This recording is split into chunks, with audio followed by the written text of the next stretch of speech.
Much for attending today. I am Scott Jaeger, the Senior Retail Analyst here at Leisure Trends Group, and I just want to thank you again. Today we are going to look at consumer trends, retail trends, and especially with a forward look at what's going to happen in Q4 and most decidedly December of this year. We've got a lot of things going on, and it's a little crazy between government shutdowns, floods, fires, higher retail prices, and everything else going along here. So bear with me as we dive in here. Again, this is a webinar environment, so you can hear me. I cannot hear you, but we will do questions and answers at the end. There is a question and answer box in your GoToMeeting interface there, and please load me up. We'll play Stump the Chump at the end. We are also recording this webinar, and I actually remembered to press start recording, so we do have a recording of this. We will send you a link, and so if you missed this, you get to watch it later at a later date. And one other thing, this is for you and your company's private knowledge. You need our express written consent to use this outside of your company. But let's jump in. There I am.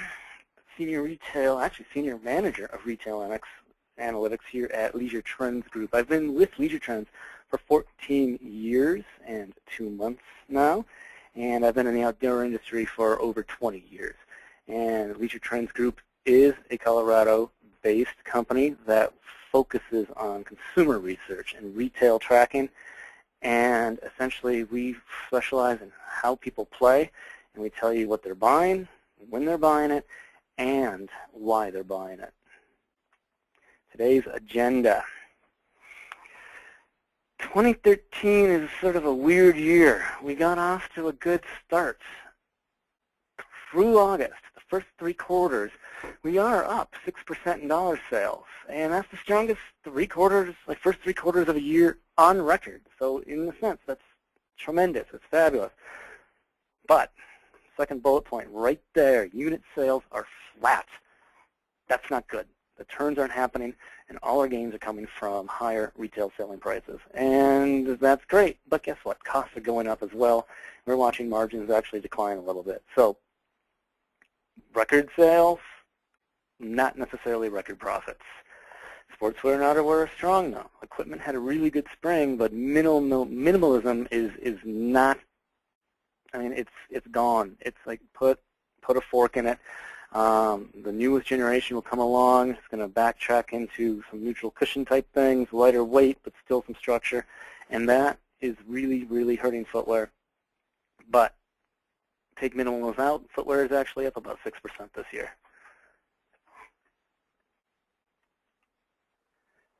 We are watching a slowdown in our momentum of sales, too. We were up in Q1, up less in Q2. We're up 1% in Q3. And in September, sales actually dropped 5% across all 3 channels. Chain stores dropped 5%, specialty stores dropped 9%, and online edged up just 2%. We're going to hit our heading into the holiday survey, like what I want for the holidays. We go out and we ask both active Americans and our general population questions on what they plan to spend their money on, how much they plan to spend, etc. And good news is active Americans, our core customers, our alpha customers, will spend 3 times the amount planned by the general population on outdoor equipment and recreation equipment, etc., and apparel. We're going to talk about which items are most desired by active Americans, where they're going to shop this year, and we're going back to this. We've pounded this into you before. It's about the experience. Things have changed. It's not about buying the most expensive or the best or this or that. It's about them wanting to have the best experience they can and that product that will get them there. And we're going to dig into the retail data a little bit. We want to talk about what categories and trends are going to drive Q4 sales. We're going to do a deeper dive into outerwear and into footwear, and we'll do a little look at specialty inventory out now. We're going to get into specialty inventory, analyze it a little bit. It's down from last year, but last year was miserable. It was the year after people pack and held. It was a bad winter, So heading into last fall, there was a lot of inventory that had to get burned through. We're better this year, but we are still not where we should be. So I pull this slide out almost every single time, but it's important, and I want to make sure that this is pounded into your collective heads. Sporting goods, our space is resilient. We are lucky. People spend on their passions, and our alpha consumers, and even the enthusiasts and the participants, they're going to spend their money on the things that get them outside, get them to having fun, getting them with those good experiences. And watching this, like they outpaced general retail as a whole before the recession. They didn't go as deeply in the recession. They started coming out before retail, and now they're actually above. So sporting goods is good, but you have to realize it's the passionate people that are driving those sales, and we need to keep them, we need to speak to them, and we need to adapt the message to them. So yes, even when it's bad, they're going to spend. Maybe not as much, and they're going to spend differently. And that's the big thing here, right here, this dip. That's the recession. Started October 2009, got ugly, everyone retrenched. Things changed. The shopping paradigm changed for the outdoor sporting goods industries. They are buying closer to the need. It's not a matter of want anymore. It's a matter of need. It's old days. Before 2009, ooh, I want that jacket. I think I'm going to go buy it. Now it's like, oh, I'm going for a hike. I got to go buy a jacket. And they'll go buy that jacket that day. It's getting tighter and tighter and tighter. One of the analogies or stories I heard is Lowe's this 4th of July weekend. People go picnicking. They barbecue on the 4th of July. Generally, you're prepared for that. You buy the things you need ahead of time. Well, they had a huge rush of people going into Lowe's trying to buy barbecue grills, and they were all upset because they weren't assembled yet. That is buying when you need it, not when you want it, and they're buying it just in time. And the nice-to-haves are going away. The need-to-haves, they're still selling. We're up 6%. Those units are stalled, but people are spending the money. What it boils down to is, if it's a need-to-have, how do you convey that message, and how do you actually make people think they need these products and maybe get them to buy them a little bit sooner? Good thing is they are buying them, and they're not waiting for the sales to get them. Other huge thing is they're not buying as much. They're buying closer to the need, but the replacement cycles are getting longer. So what they're looking for is the highest quality, most bomb-proof warranty, authentic brands out there. They need to have the quality, and they need to have those tangible benefits that are going to increase their experience outside. You have that, you put that into your message, you put that into the hang tag, you put that into the heads of your salespeople. That is going to resonate more than anything, especially since 2009 going forward. It's the quality. It's the true, like I said, bomb-proof. They want to know that they're spending their money on something that's going to last a long time. Government. Don't even get me started. I know it's one of those topics you're not supposed to talk about, but consumer sentiment just this month in October fell more than 4 points. And why? Well, it's fallen actually for 3 straight months. But why did it fall so far in October? More negative references to the federal government's impact on the economy this month than any other time in 50 years of this survey. That's stunning. And I love this. The director of the survey comments that over the last 3 brinksmanship deals where like it goes down to the last minute trying to get a deal cut for the debt limit and everything else, every single time there was optimism, it reversed it. So here we go again. September was the lead up. October was the actual shutdown for 2+ weeks. Americans are getting sick of it, and it does seem to be affecting the consumer sentiment. We saw September sales fall 5% across all 3 channels. That had to have some impacts there. I think, though, they did resolve it. They resolved it in time. We didn't have debt limit issues. We didn't lose our credit rating, etc. But this sums it up. Synchronized kicking. They both are kicking us down the road. But what at least they did is they kicked it past the holiday selling season, and that's good. And I think that's actually really good because, unfortunately, the American people as a whole have the shortest attention span on the planet. All through September and October, it's like government this, government that. Oh my gosh, debt, government. And all of a sudden, like, ooh, Kardashians. And they forget everything. This, I don't think, is going to impact, as much as people are saying, the holiday selling season, as much as weather, as much as retail prices, as much as availability, etc. I'm not the only one who thinks that. NRF, the National Retail Federation, is actually still optimistic, and they're saying that it's going to increase to 3.9% growth for retail as a whole over last year's 3.5. Remember, last year's was not real good for the outdoor industry in Q4 because it didn't have much weather, much winter until really just the week before Christmas, that last month. So it's potential. It could grow. If people forget about the government, like they feel content, feel like the jobs numbers are getting better a little bit, housing, et cetera, et cetera. We do have the possibility of pulling this bad September out and doing quite well in October, November, December. And October was chilly. We will see those sales soon and know what happened in October. But speaking of chilly, and speaking of weather, and speaking of Mother Nature, the outdoor industry is a bunch of farmers, right? It depends on the weather. And whether it was hot in the Northwest, we had fires in Yosemite, we had fires in Colorado. But look at this one over here. It's green. It rained, and it rained a lot. And boy, did it rain a lot here in Colorado in September. And that helped crush sales. It slowed things down.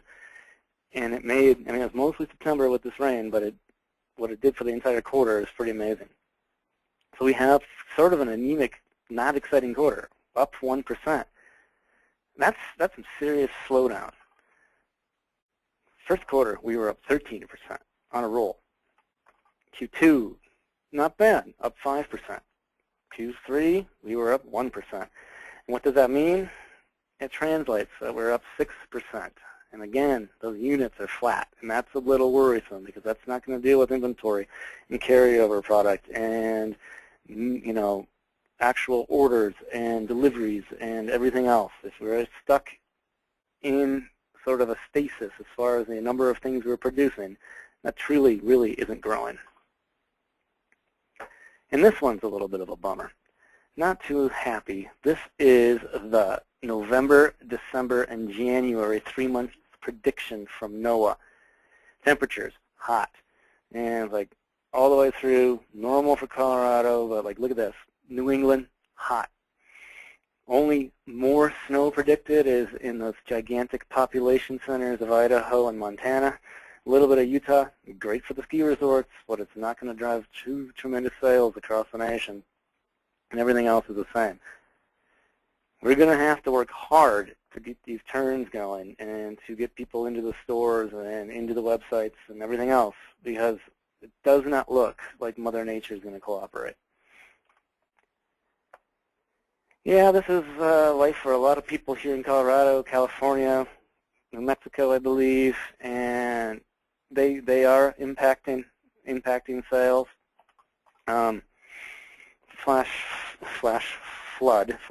forward to the flood. This is Front Range, Colorado. This is Highway 34. This was Highway 34. This is one of the main arteries into Estes Park in Rocky Mountain National Park in September. And that town and its retail were decimated. They, weeks without roads into the town. And then fast forward into October, and they've shut down the national park.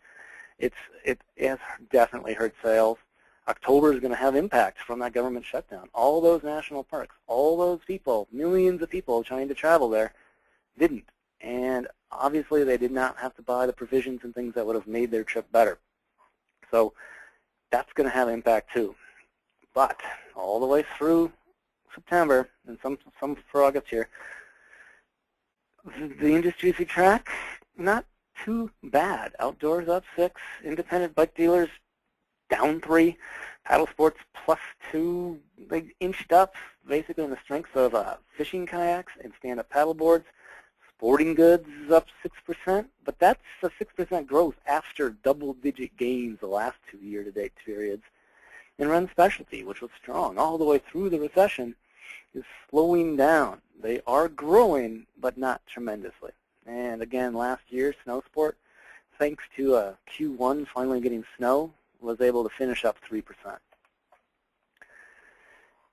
I'm going to hammer on this. This is walk away from this webinar and talk about the experience of the experience. But everything we've done in our consumer research keeps pointing to this. It's like basically it started with the end of the recession or starting the recession in 2009 or so. The mind shift changed. It's no longer the picket fence, the giant house, and the BMW in the garage. It's the bikes on the BMW. It's the 3-car garage that's filled with kayaks. It's getting out and doing things. It's not the materialistic nature anymore, or materialism is strong anymore, and it resonates with these active Americans. And we have all these little subcategories of what's going on here. And I would just like to say I did not make the term technofying. That was invented by somebody else, and I'm just going to use it here. Really cringing with my English teacher in mind, but technofying. The technology right now is ridiculous. No one leaves the house on any sort of outdoor adventure without a heart rate monitor, without a GPS, without their smartphone, without a GoPro or a webcam of some sort. Everything is being technified, and now it's evolving even further into into fitness trackers. It's like pedometers. I mean, come on, those are passe, old-fashioned mechanical things. This is much better. And why are fitness trackers so much better? Because you can share your results. There's nothing that is like stopping people from sharing almost anything now. Like, they go outside, they have to measure it, they have to track it, and everything else, and it's getting uploaded to Facebook, it's getting uploaded to YouTube, it's going to Strava. And now, the fitness trackers all have their dashboards, and everything is up.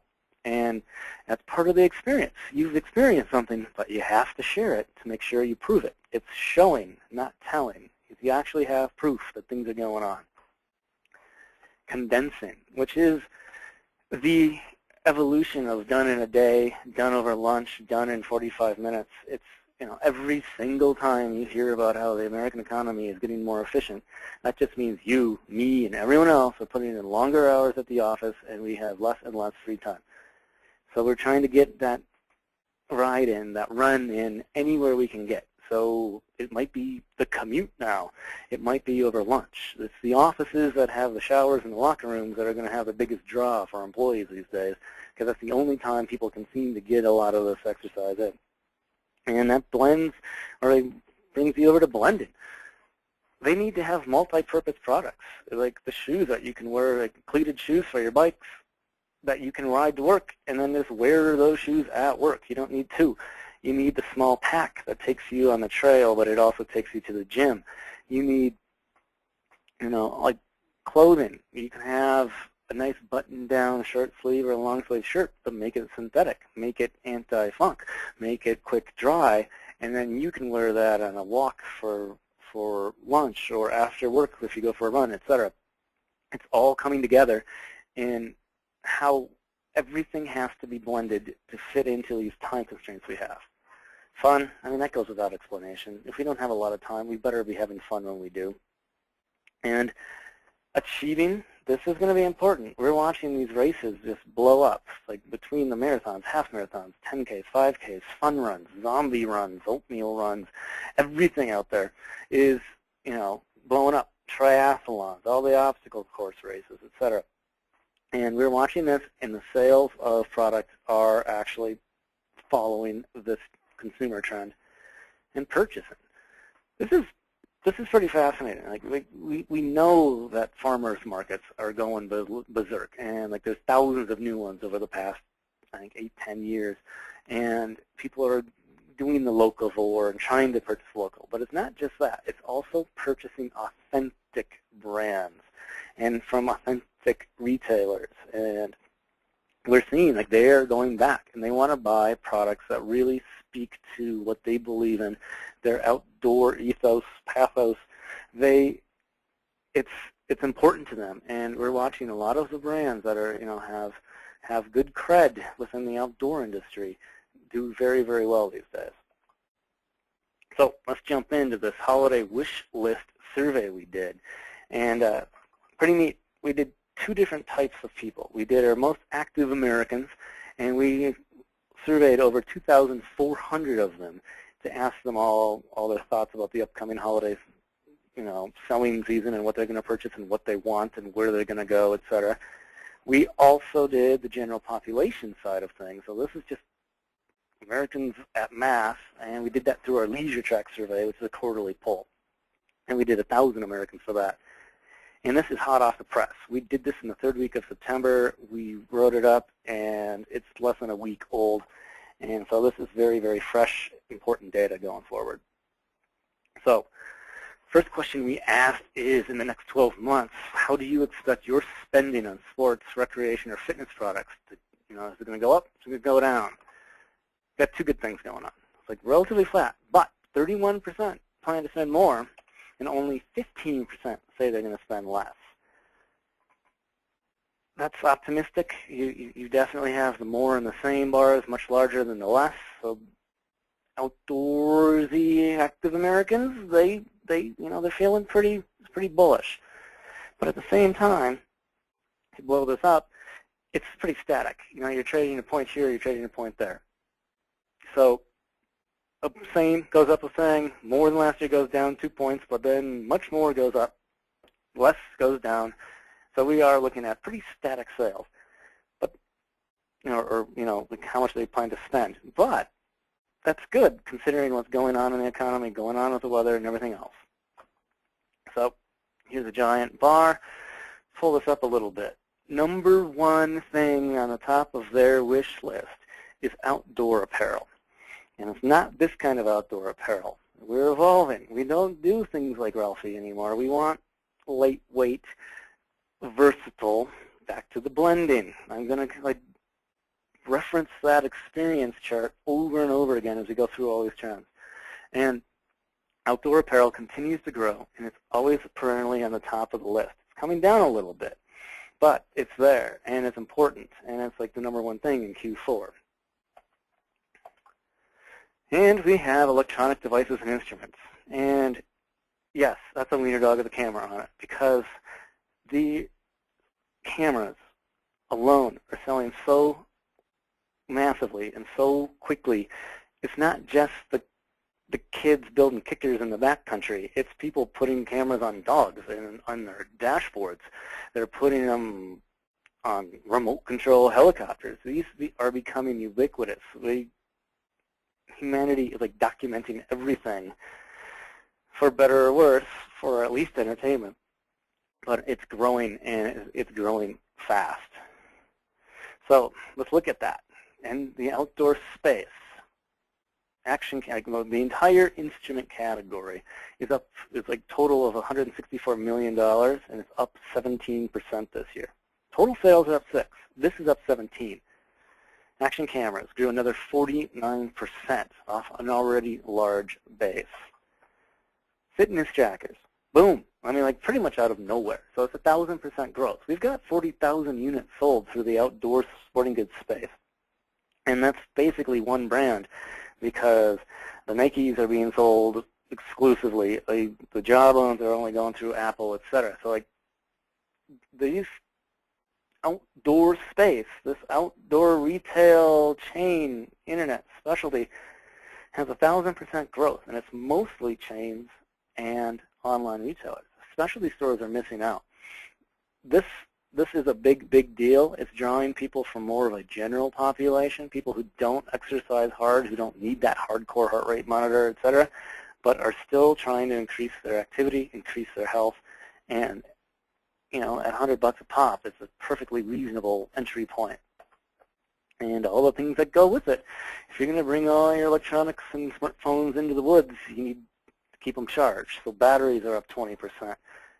Solar power. There's nothing worse than trying to update to Facebook and have your phone die on you. So you better bring some solar to keep it charged.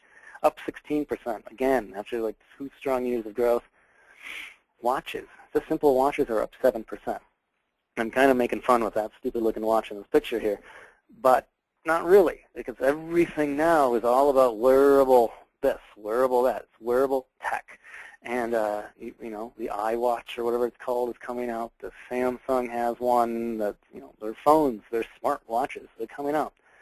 In the outdoor space, things are getting interesting. You know, I talked about heart rate monitors, and you know, that's good for the hardcore, but watch. There's a brand called Mio out there, which is a heart rate monitor without a strap, using medical technology with the infrared or whatever they're using, like the little finger pulse counters. Got that on the wrist. It's growing. We're seeing it in our data. You know, it's out of nowhere, so it's hard to tell how fast it's going to grow, but it's there, and that might be the next evolution of where we're going with our wearable tech, is strapless heart rate monitors. Use photo equipment. It's a holiday product. It's come down, and people are spreading it across more months now, because the green is 212 and it's higher across. But you better have those on the shelves. You better make sure you ship in time and have those there. You better make sure you've got the point of purchase and have the cool displays and everything else, because it is December when these sell. 40,000 fitness trackers, a few pods, which are the ones that are like the accelerometers that go under your feet and things, but it's all the fitness trackers going from 12 to 13. 40,000 sold. Look at that. Almost 40,000 fewer pedometers sold in the exact same time. People are taking the $100 fitness tracker over the $20 pedometer, and they're not batting an eye. And it's taken over. I mean, this is online. Twice as many fitness trackers as pedometers sold through the online channel. That's where it's going. Get rid of the pedometers, mark them down, give them away, whatever, and load up on the fitness trackers. All right, athletic and fitness apparel. Down here a little bit, where to go? Like here, 22%.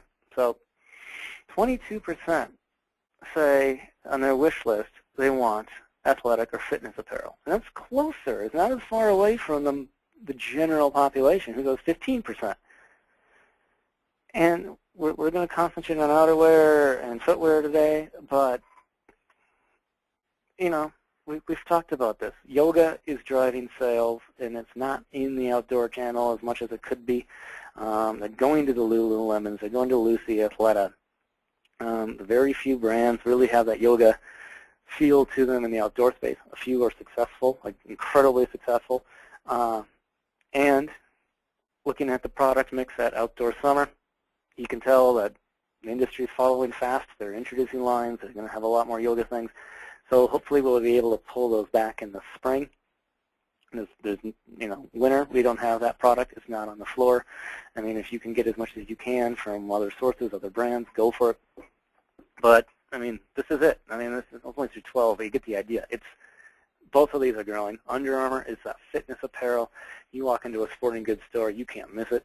It's growing at sporting goods, and it's going to offer, you know, competition for the consumer's dollars, especially the general population. Active Americans are not doorbusters. They're not seeking out those super bargains. Remember, they want the high quality and everything, and they're looking for those warranties, and they're looking for authenticity. Here you go. Before Thanksgiving, 32% say they're going to shop before Thanksgiving, before the sales even start. 61% say they're going to shop late November to mid-December. That's sort of like the calm before the storm, not this last-minute craziness, but it's not the craziness of Black Friday. So we have like super early Friday morning, and then we have Black Friday afternoon type thing. And that, you add them together, you only have 17% saying that's when they're going to shop. 19% say they're going to be using technology, essentially probably to buy more technology. And 19% is not insignificant, but it's not a huge number. I mean, obviously we know that online sales are growing and it's doing well, but there it is. Only 19% plan to do it on Cyber Monday, looking for the deals. They're going to be shopping when they get a chance, and they're going to be probably picking and choosing and trying to find the coolest, best brands out there. Yes, active Americans are just like everyone else. And the number one thing, when we asked them, like if you were in charge of your favorite specialty store, what would you do to draw people in? Well, of course, I mean, that's sort of the go-to thing is discount sales or lower prices, but it's continuing to grow a little bit, incrementally, but it is growing. So they're there. If you can entice them in with some promotions, some sale items, some things that you can tick down a little bit because they already have higher margins. I'm thinking accessories maybe, hats, gloves, socks. Get them in with that, and then hit them with the electronics, hit them with the outerwear, hit them with like the brands, and get the message across that this product is awesome and it's going to make you really happy to be outside. And you should be able to really translate that. Look at this. Expert clinics and demonstrations. It fell by a factor of 3. This goes back to our condensing consumer trend. It's like people don't have time. Who has time to go sit through a clinic? Get me in the store, get me out of the store, get me the best possible price and the best value as possible. But I really don't think about going into clinics to get me to buy things. 3.5 times, nearly, is how much more an active American will spend on sports, recreation, and fitness products than the general population. Again, these are your active consumers. Work them, get the CRM program going, talk to them, build the community. I'd still say have some clinics and things to speak to them and have them want to do this. They drop the money in our industry. They buy the products we produce and they buy the products we sell. And just look, general population dwarfs us in the 1 to 250, and then active Americans jump to 30%, 27%. 3 times essentially the spend there. So they have the money, they plan to spend it, now we have to capture it. Blow this up a little bit. Where are they shopping? Number one place that they said, like, where are you going to, or what percentage of your total expenditures are going to be at each of the following? Online comes on top. That's concerning for brick-and-mortar people.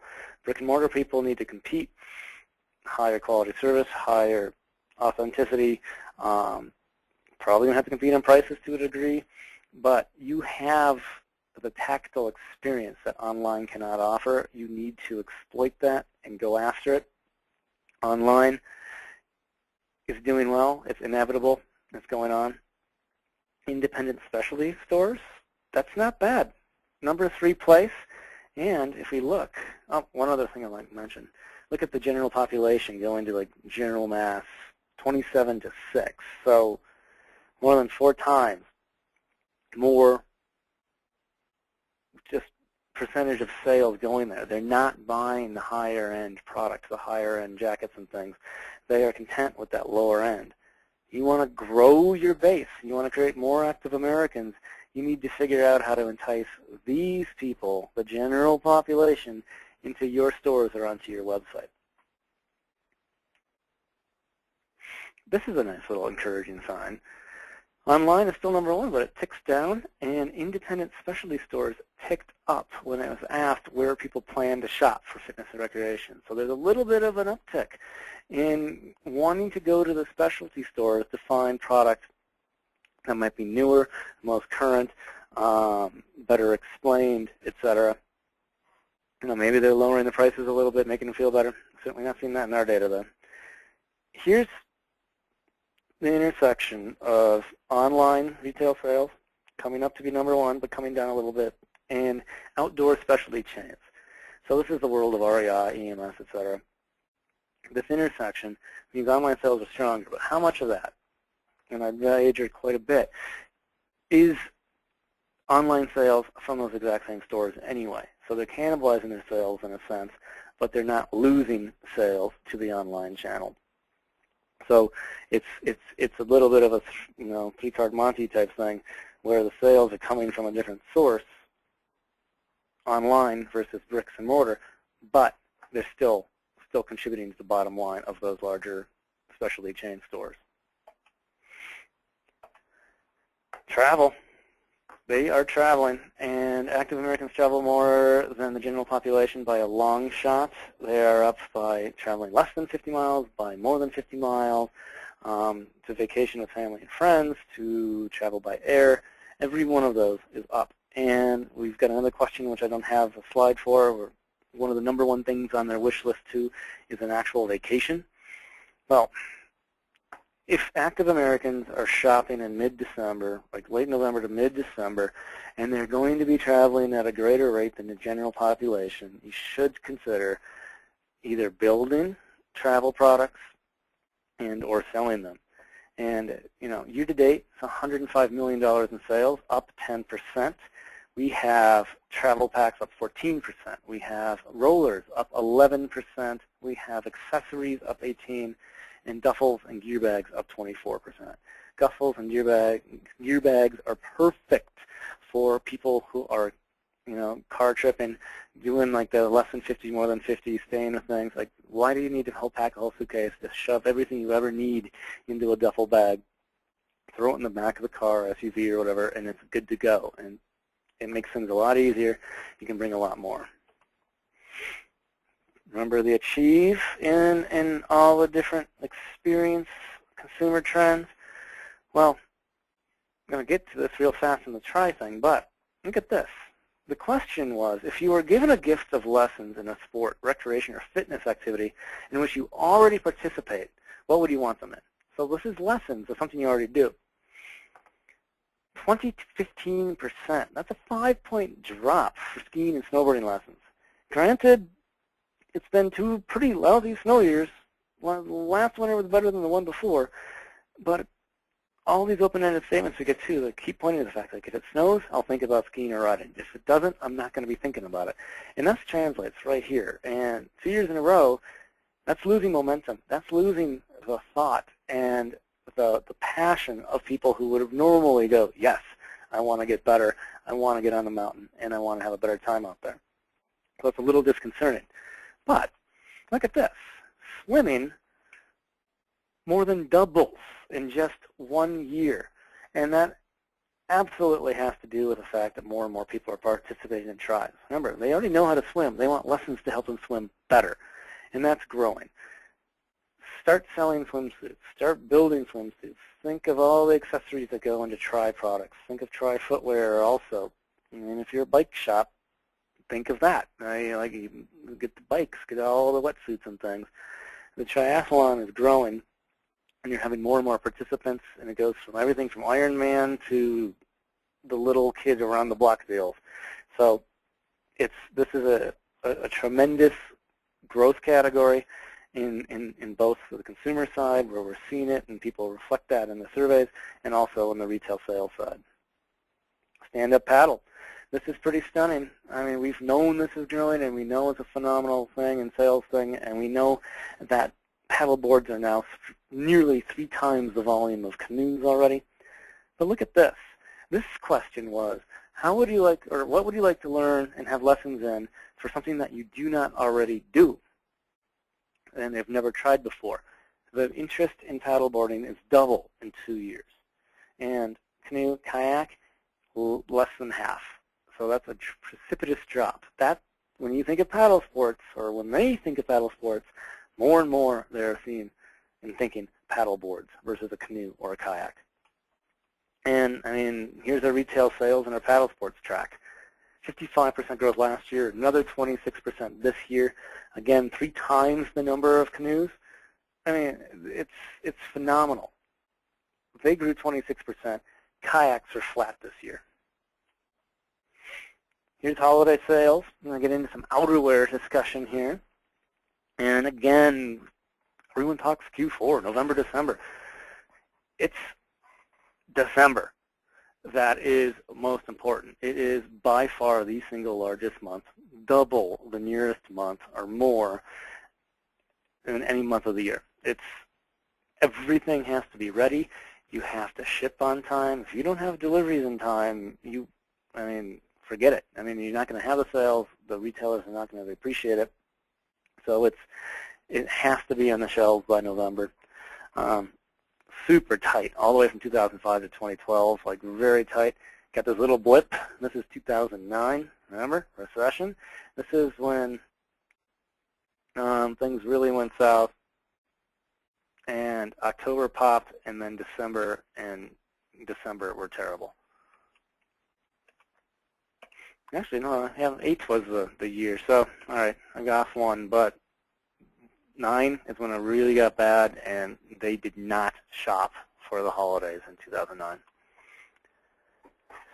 Outerwear is the category in Q4, 32% of all sales.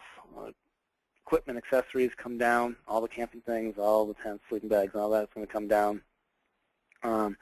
Footwear comes down. I guess winter boots come up in a very important category, but sandals and shoes do definitely decline in Q4. You're not seeing much growth or volume in sportswear. It's there, and I think it's incredibly important you keep sportswear on the shelves, and not just long sleeves and sweaters and things, but great swaths of our nation stay warm all winter. And so don't buy just as a fall spring thing. Try to extend those springs in, like the spring sales, summer sales in, and treat it more as a shoulder season. If you can treat the warmer products and take it in longer, or have transitional products before it really starts snowing and blowing, that's going to help increase sales as well. And then here, apparel accessories blow up also in Q4.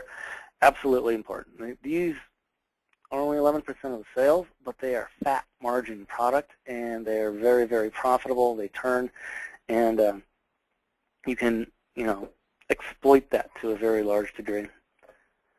Outerwear tops. Now, I break it out by gender, and this is very interesting. Women are insulated top and fleece.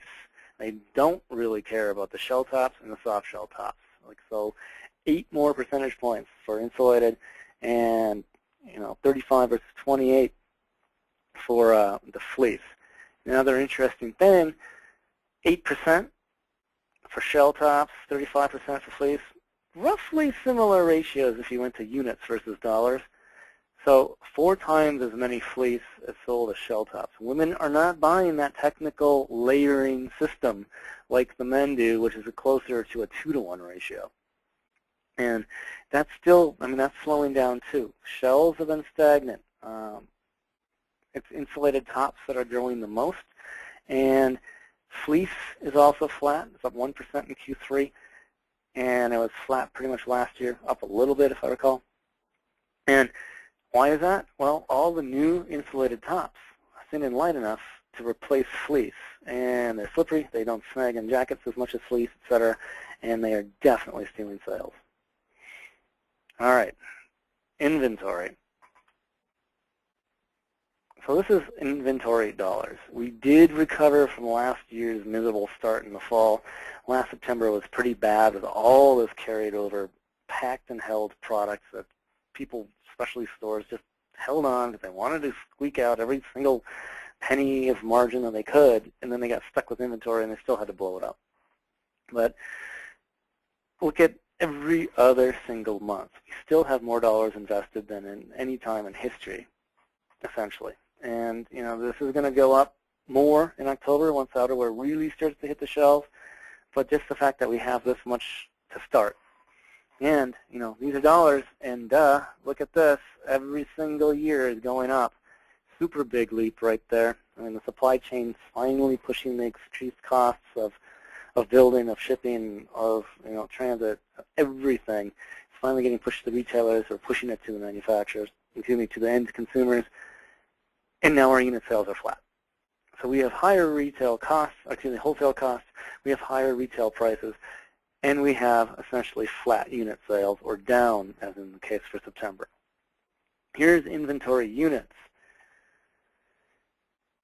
Blue line, units are down from last year, but they're still higher than the previous 3. We want it to get healthy, and we want our margins to increase. We probably want to keep that even leaner and meaner, try to sell down that old product, and get back into a more typical buy cycle where you sell down, you have actual sell-through by the end of the season, you order new product instead of trying to carry it over. And we did a better job this year selling it down early than in the previous year, where it was sort of a pack and hold mentality. But sell-through, this red line, it's back up, but it's still lower than the previous 4 years after last year. So sell-through by the end of September still could be higher. Here's unit sales for outerwear at specialty stores. They're down, 15% down from last year and down from the year before. So that is not good. Margin. This right here is key. How do you keep people in business if they're losing money on every single turn?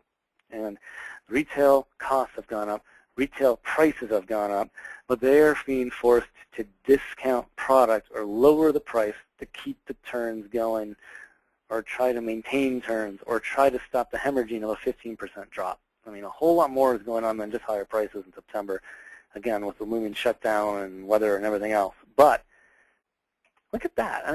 Before the recession, margins were 4 points higher than they are now. And that's last year's margin for outerwear tops and bottoms.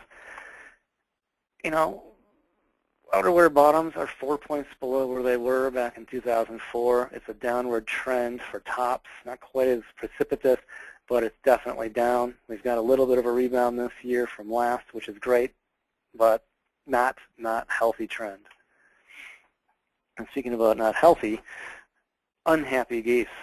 Down is still a huge, huge seller. It's been growing over the years. They're making some tremendous products from many brands out there. Last year, men's grew faster than women's, but they were coming from a smaller base.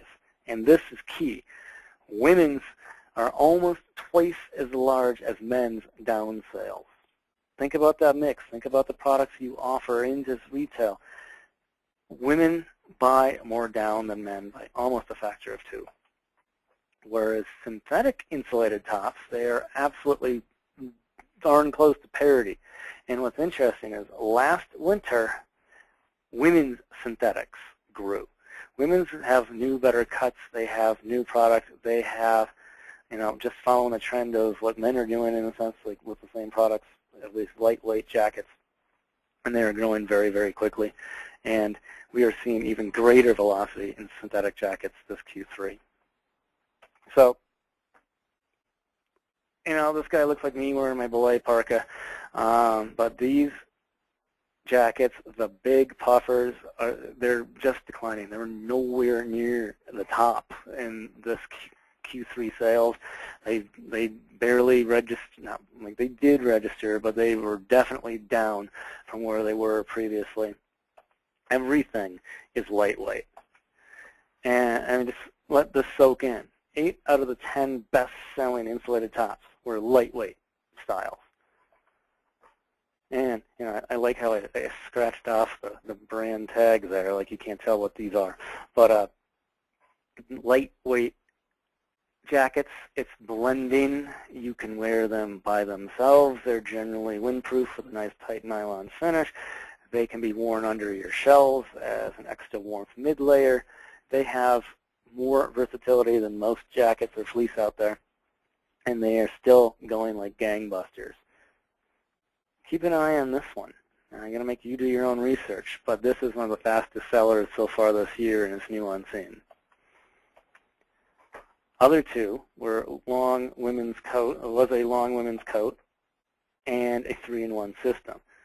And this is the Metropolis, and it's a perennial best seller for 5-6 years now, and it still continues to grow. It's got competition. This is the Metropolis, but there's also a Metro. There's a Downtown. There's probably one called Urban Planning or something. I'm not sure. But there are more and more long coats out there, and they are selling. One of the better selling ones already this year is Canada Goose. Has one called the Kensington. Not cheap, but selling well and in the top 20. Systems, on the other hand, used to be like the #1 sellers. Like they would always populate the top 10. Just one this year, and they are declining. So in Q3, already heading into the holidays, the momentum is there for insulated tops. Parkas are up 22%. So all insulated are up 18%. Parkas, which are just the jackets, not the pullovers, not the 3-in-1s, are up 22%. Look at that. Synthetic is up 35%. We've got a lot of new materials and insulations out there, and they're making them lighter, warmer, and people are gravitating towards them. Plus, they tend to be a little less expensive, and in today's price-conscious times, that might be a big selling point. 3-in-1 systems dropped 13%. They tend to be a little heavier. Yes, they are perfect for blending because you have a fleece, you have a shell, you have both. But they're down 13% this year. Fleece tops are essentially flat. Outerwear vests, very small. It's like a lightweight jacket, but even lighter because you don't have sleeves, and they are selling very well. Sportswear jackets, completely different styles going into our sportswear jackets. Some offer warmth, some are more like windbreaker, but much more urban look, much larger collars, bigger pockets, epaulettes, things like that. And you're seeing strong growth out of Prana and Cool and Lowly and Horny Toad. And it's definitely something to think about and keep on the shelves all the way through the holidays. Long sleeve shirts doing very well, up 21%. Interestingly, dresses are down 5%. This category is like the very first time I've seen an actual decline in dresses. I have not dug into it, but it might be just finally leveling off. There might be a cost thing. Weather dictated it. You know, it's colder, wetter across a bunch of the nation. And also, if they're going out of channel to buy yoga-inspired things, they can probably be picking up their dresses in the exact same stores. So there might be just fewer women buying these because there are fewer women walking through the doors of an outdoor shop in the first place. Winter boots, so far up 12%, so not too bad. They were flat last year. Casual boots, up 64%. Those are just going to be boots above the ankle. They could be just simple chukkas or all the way up to like full-on leather type fashion boots, which are selling incredibly well right now. Non-insulated, but still boots. And last but not least, let's talk about one of the rock star categories that has been growing for years and years. Footwear is finally leveling off. And multiple things are going on. Obviously, it's the minimalism is going away, and those max sales are doing it. But it's not just minimalism driving these things. Footwear is a unique category, and it has these like rock star brands or trends that just spike and drive huge sales gains. And over the last few years, we have Crocs on scene, and no one thought something like a Croc would drive so many turns and so many units. And then, you know, all of a sudden Crocs are kind of pretty compared to these guys. And what? They're pretty too, though. They drove so much volume and so many turns and so many dollar sales for the outdoor industry that it's unbelievable. I mean, Vibram revolutionized footwear in the last few years. And then Minimalism 2.2. There's a full docket of, you know, new minimalist styles of trail runners. You know, chief among them, Merrell and New Balance and Brooks, but others joined in, and they've done incredibly well, but not nearly as well as Vibram. And that next step, what else helped drive sales is Tom's. Simple, you know, buy one, give one. It's a beautiful message. It's a beautiful thing.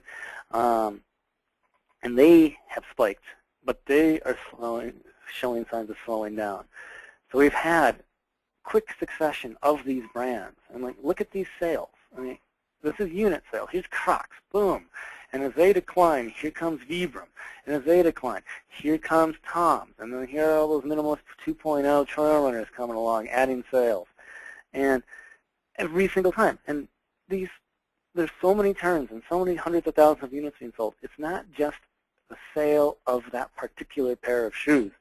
It's driving traffic into the stores. And that is a really important thing, to have some sort of product that drives people in. I mean, we've got really ascendant, beautiful shoes out there that are growing. I mean, like Sperry is up, Solomon is up, Bourne is up.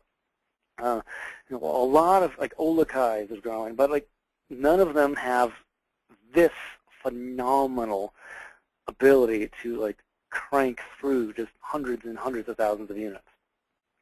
Here's the dollar version of that, and like just look at that impact. And this is a specialty only. We didn't even go into chain and internet, which also benefited. Look at the impact in dollars of what Vibram did, and then what Tom's did. And then here's your minimalist trail runners. You add these two together, you're getting close to where Vibram was at the peak. So they maintain those sales. But here is the rub. Tom's is down 17% this year. Vibram is done. At least the current iteration. The minimalist trail runners are declining. We don't have a new rockstar footwear category or footwear brand to drive sales and drive people into the stores. And one last slide, just touching on winter boots. 2 full years of decline for leather shearling style boots. We won't mention the brand, but they declined. Q3, they've got a slight uptick. They've got some new styles, new things going on.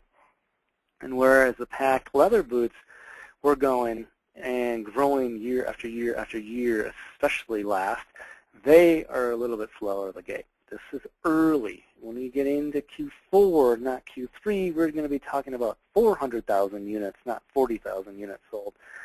But this could be a little bit of an indicator of maybe a little bit of a swing. Could be delivery issues, but I think we might have some interesting things to observe as we go forward to the winter in the winter boot category. So to review, dollars are up 6, but units are flat. That is troublesome. I mean, you do not grow an industry on higher costs and higher retail prices. I mean, like retailers are investing more, so they're selling it for more. It's sort of a zero-sum game, and if margins are coming down, that's a bad sign. So again, ASFE drove those gains. How do we get those turns going for the holiday season? It's going to have to be aggressive. It's maybe some discounting, but more of the message. Make sure those best-selling products are front and center in your merchandising and in your marketing, etc. Insulated tops are still growing, and it's synthetic, not down. That is leading the charge. Inventories are still a bit of a glut. I wouldn't say it's a pig in a python, but a python is still a little uncomfortable, and we want to get that inventory down to get back into proper buying cycles and proper predictability. And like trying to do mid-season reorders and sales are strong are great, but guess what? You're going to lose your margin. You don't get that discount. You're going to, manufacturers, if they're having to ship just in time, are not going to make as much money either. So it's a bad thing all around. So if we can sell down that inventory this winter, we're going to be in a better place. Apparel and technology are the #1 things active Americans want. The amount they want to spend is about even with last year, but it is still 3 times higher than just a normal general person out there walking the streets. So it's the active Americans that you want to work and keep as your core customer. I mean, again, bring them in with maybe some promotions, but still really slam home the quality, the longevity, and the experience a product can offer. And I really do, like, it's mixed. It's going to be a very difficult, very interesting selling season or holiday selling season. We've got 6 fewer days after Thanksgiving. We have higher retail prices butting right in when consumer sentiment is coming down, which is bad. We've got this economic uncertainty. We have the goofballs in D.C. messing with things. Again, I think it's going to have less impact if it stays off the headlines until after the holidays. We don't have the world's best winter predicted as far as snowfall and precipitation and coolness, so that could be a thing. And again, we don't have our rockstar footwear. All the ones that have been driving these sales, these spikes, and all the traffic in the stores are all showing signs of fatigue to one degree or another. So it's going to be tough. I mean, sales are up 6%. September sales dropped 5%. It's a little crowded up there as far as inventory, but it's better than last year. So I'm generally optimistic with like the key best-selling categories, but until people start mixing up their product mix and shifting to some of those bestsellers and trying to like sell down some of the slower velocity selling products, we're going to get probably hit with a bit of a glut again this year as well. So that is today's webinar. Looking forward to the holidays. Go after those active Americans, talk about the experience, and realize they are time crunched and they need products that are going to blend activities and get them done in literally 45 minutes instead of like weekend-long type,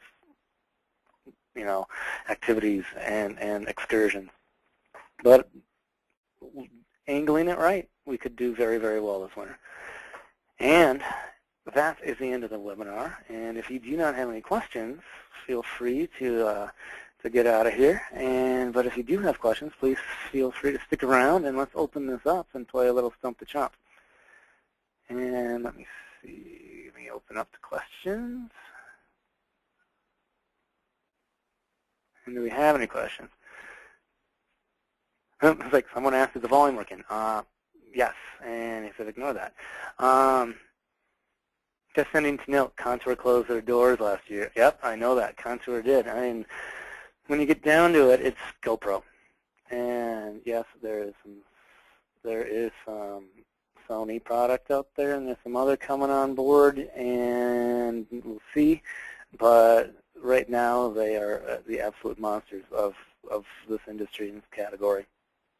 And let's see.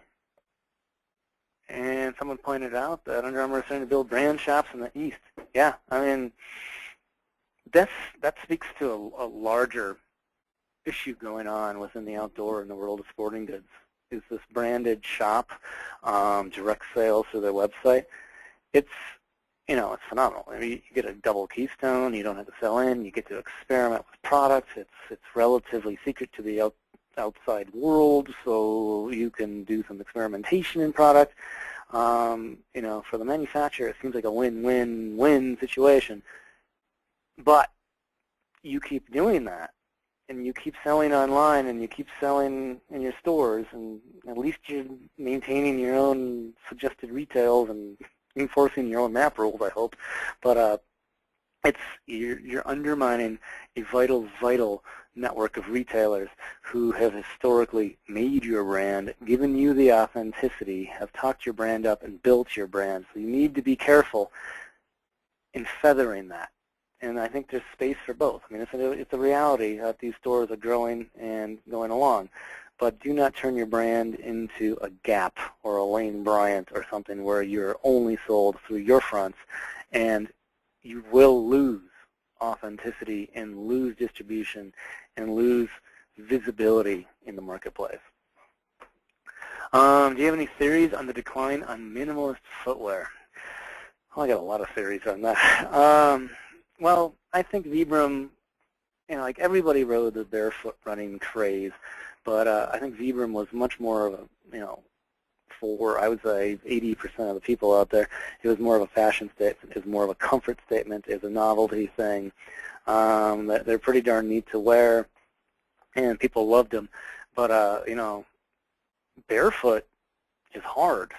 It's not easy. It's painful. And if you don't go into barefoot running or a minimalist running correctly, and under probably proper supervision and at least knowing how to ease into it, you're going to injure yourself or, at least have a very bad time at it.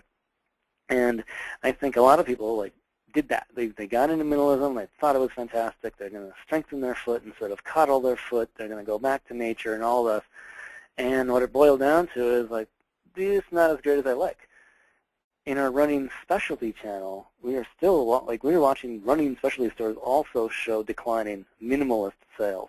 But neutral cushion, which is one step back, still super lightweight and a getting lighter weight, and they still have some structure, but they have less structure. And they have a little less drop sometimes, but there's still shoes that offer structure and some cushion, etc.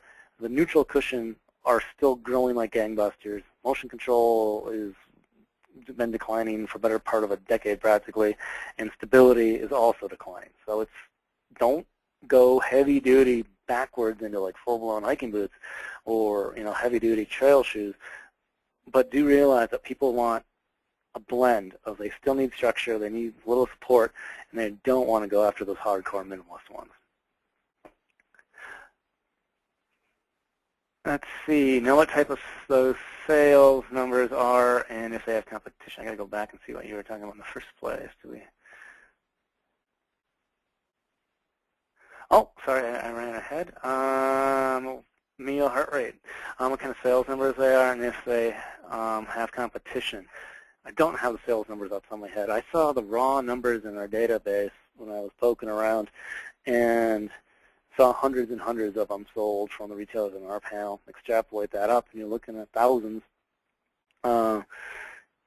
Not huge, but it's brand new this month in our September data. It's going to be very curious to see what we have in October, November, and if that does turn into a sales thing. And with the Mio, I'm not aware of, I think there's 2 or 3 competitors out there right now, not anything that has nearly as much traction right now. There are other brands out there that are coming out with strapless heart rate monitors, and I've seen the press releases, but I have yet to see the product, or definitely have not seen it on the shelves yet. So watching these new brands come out and new products, they're definitely jumping on this trend.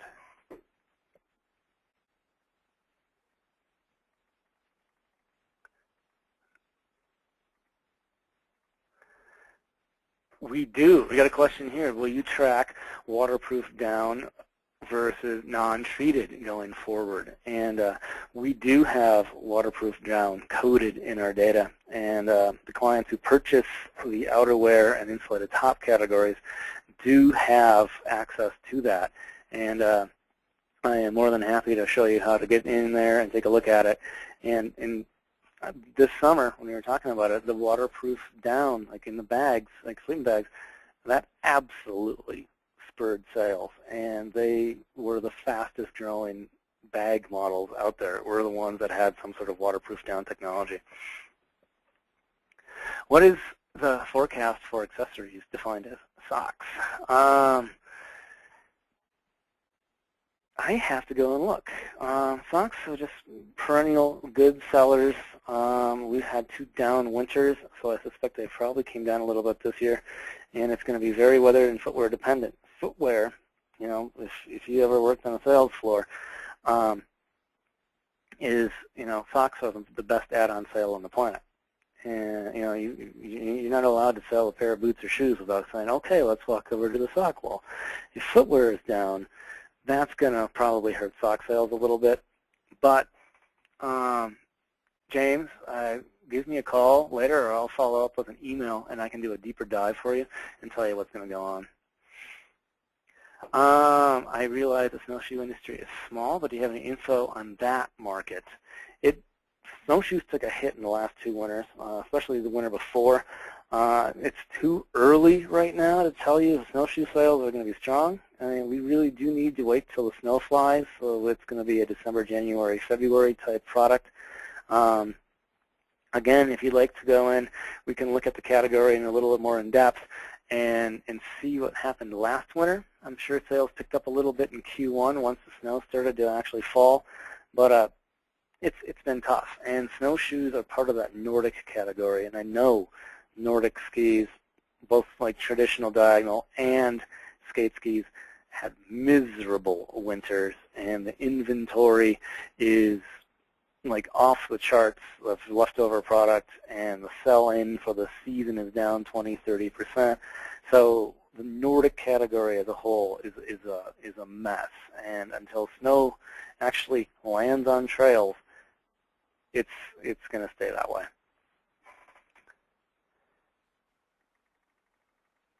And that looks like our last question, and we did this in 1 hour and 8 minutes. So, and I actually finished in under an hour. So I'm getting better at this timing thing, and I appreciate all of you for sticking around and asking some questions. And I appreciate what you do for the outdoor industry and what we are doing for the outdoors. The more fans we create, the more enthusiasts and the more alpha customers we have, the more ombudsmen we have to protect our open spaces. And everything we do it revolves around that and making this place a better planet of ours.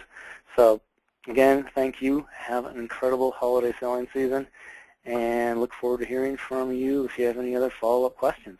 Thank you, and you guys have a great day.